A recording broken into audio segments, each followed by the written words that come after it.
അച്ഛേ, അച്ഛന്റെ കാറിന്റെ മുകളില് തേങ്ങ വീണ് ചില്ലുപൊട്ടി. കാറിന്റെ മുകളിലോ? എന്തായി പറയണേ? അല്ല അച്ഛേ, അച്ഛന്റെ കാറിന്റെ മുകളിൽ ഒരു തേങ്ങ വീണ് ചില്ലുപൊട്ടി. ഈശ്വര, അവിടെ ഇപ്പൊ എങ്ങനെ വീണ്? ചെറുതായിട്ടാ പൊട്ടിയിട്ടുള്ളൂ, പേടിക്കണ്ട. ഒരു ഗ്ലാസ് മൊത്തം പോയി, അത് പിന്നെ മാറ്റാം. എങ്ങനെ അവിടെയൊക്കെ തേങ്ങ വീണത്? അവിടെയൊക്കെ നിറച്ച് മരല്ലേ, മരത്തുന്നല്ലേ വീഴാം, മരത്തുന്ന അല്ലേ?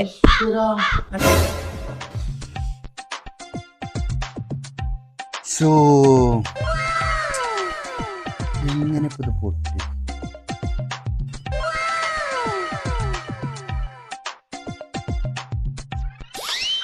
നിഷേ, ഒന്നുകൂടെ വന്നേ.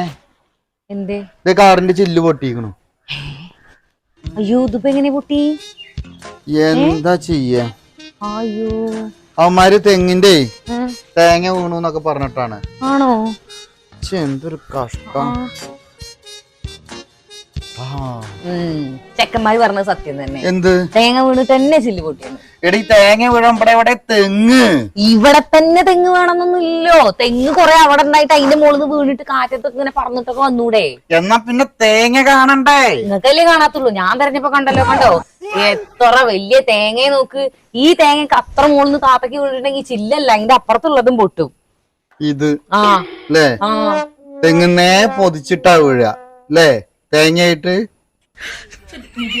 അല്ല, അത് ഇനിയിപ്പോ നോക്കണ്ട. ക്ലാസ് എന്തായാലും പൊട്ടിയതോ പൊട്ടി, വേറെ വല്ലതും വീണിട്ടാ പൊട്ടി വെച്ചപ്പോ എന്ത് ചെയ്യും? ഇതിപ്പോ തേങ്ങ വീണിട്ടായോണ്ട് നാളെ ഇത് കൂട്ടാൻ വരയ്ക്കും.